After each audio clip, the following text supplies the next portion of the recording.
Alright guys, I've got a different camera to talk to you about today, and I say different because I normally don't do a lot of medium format or 120 type cameras. I usually do 35 millimeters. I got my hands on the Lubitel 166B, and I've got to tell you, I'm loving this camera.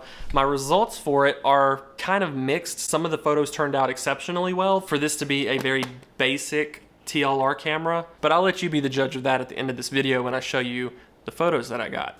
Let's go over a few things that I learned about this camera through using it. First of all, it does pop up here at the top, and you've got a little tiny magnifier that you can pull up. You kind of have to pull this one up. It doesn't come up automatically, but that allows you to really get a good view of what you're looking at here, of your subject and kind of the framing. Now, these are older cameras, and if you get one, you're probably going to be getting one on the secondhand market.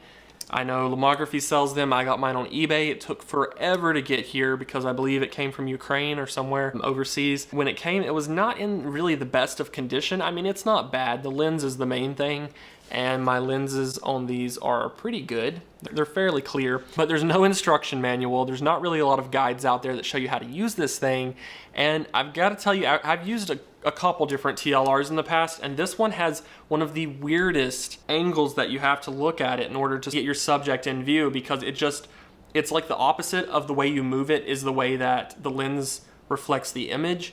So if you're looking at something and you're trying to frame it like you normally would, you have to kind of think opposite of how you regularly would frame your photo, if that makes sense. A little bit of something to get used to, but not anything major that would keep me from getting this camera. If you're wanting to learn how to load 120 film and things like that, I've got a video on my channel. Just go and search for 120 film or how to load 120 film, and it's on there. Definitely not the easiest thing if you've never done it. 35 millimeter film I think is way easier to load, but that's just because there's usually less involved in terms of like turning it yourself and hand cranking it, as this one is very analog. We've got all of our options really around this bottom ring here, and you focus by moving this ring, and as you can see, when I turn it, it actually moves the top ring as well.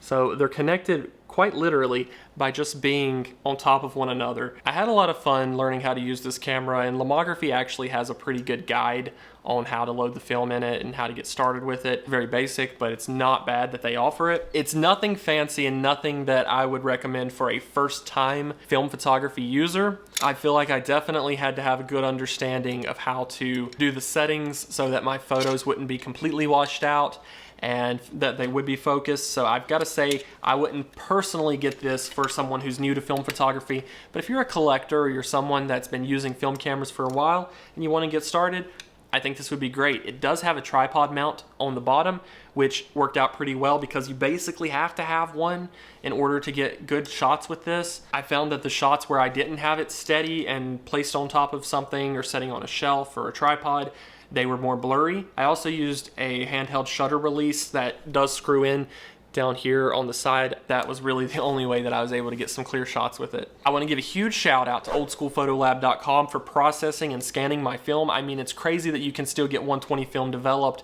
but what's even crazier is that you can send it off and you get the results super fast.